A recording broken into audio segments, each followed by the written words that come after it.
তো আমরা দেখতেই পাচ্ছি এক ধরনের কাউন্টার প্রোগ্রাম।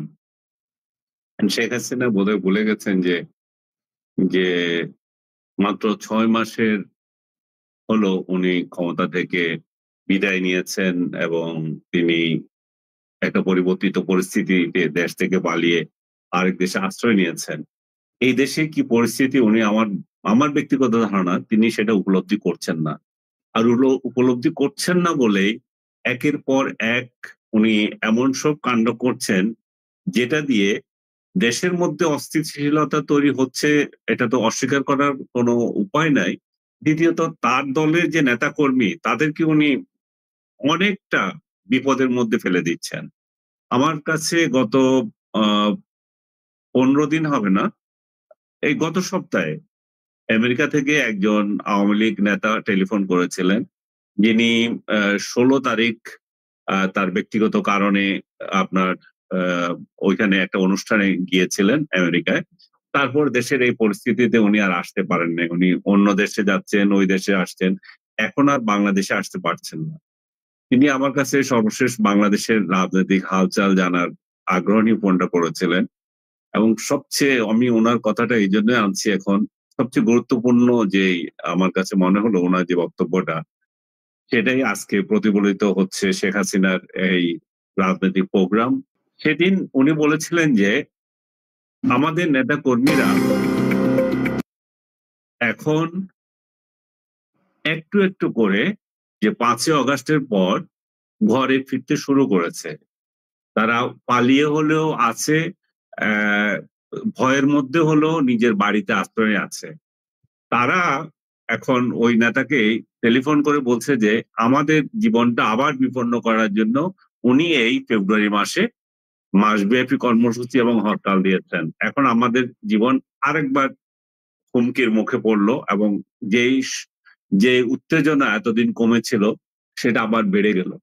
আমি একদম উনার সাথে একমত।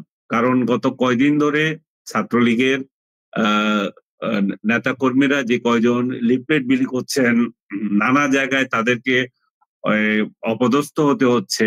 এখন আপনি বলবেন যে তারা তো রাজনৈতিক কর্মসূচি সেটা তারা পালন করতেই পারে। সেটা তাদের অধিকার আছে। কিন্তু আপনাকে এই পরিস্থিতিটাও দেখতে হবে। এখন কি সেই পরিস্থিতি বিরাজ করছে? যে গণতান্ত্রিক পরিবেশ, এমন পরিবেশ কি আমরা আ এখন দেখতে পাচ্ছি যেখানে আমি আমার রাজনৈতিক অধিকার ফলাতে যাব?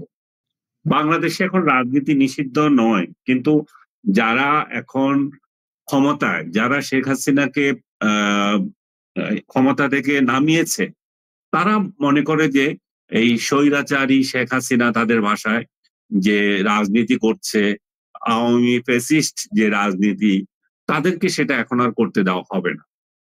এগুলো আপনি যুক্তির কথা বলছেন। এগুলো গণতান্ত্রিক সমাজের কথা বলছেন। তো গণতান্ত্রিক সমাজ যদি হয়ে থাকে উনি তো সেই গণতন্ত্র নিজেও তো রক্ষা করেননি। উনি যেভাবে বিদায় নিয়েছেন সেটা কি গণতান্ত্রিক উপায়ে বিদায় নিয়েছেন? উনার সাথে গণতান্ত্রিক আচরণ করা হবে? উনাকে তো মানে পদচ্যুত করা হয়েছে। উনি তো পালিয়ে গেছেন সোজা বাংলায়। উনি তো একটা অভ্যুত্থানের মাধ্যমে চলে গেছেন। তো সেই তাজা ক্ষতটা এখনো তো শুকায়নি। তার দলের নেতাকর্মীরা এখনো পালিয়ে আছে। উনি নিজে পালিয়ে আছেন।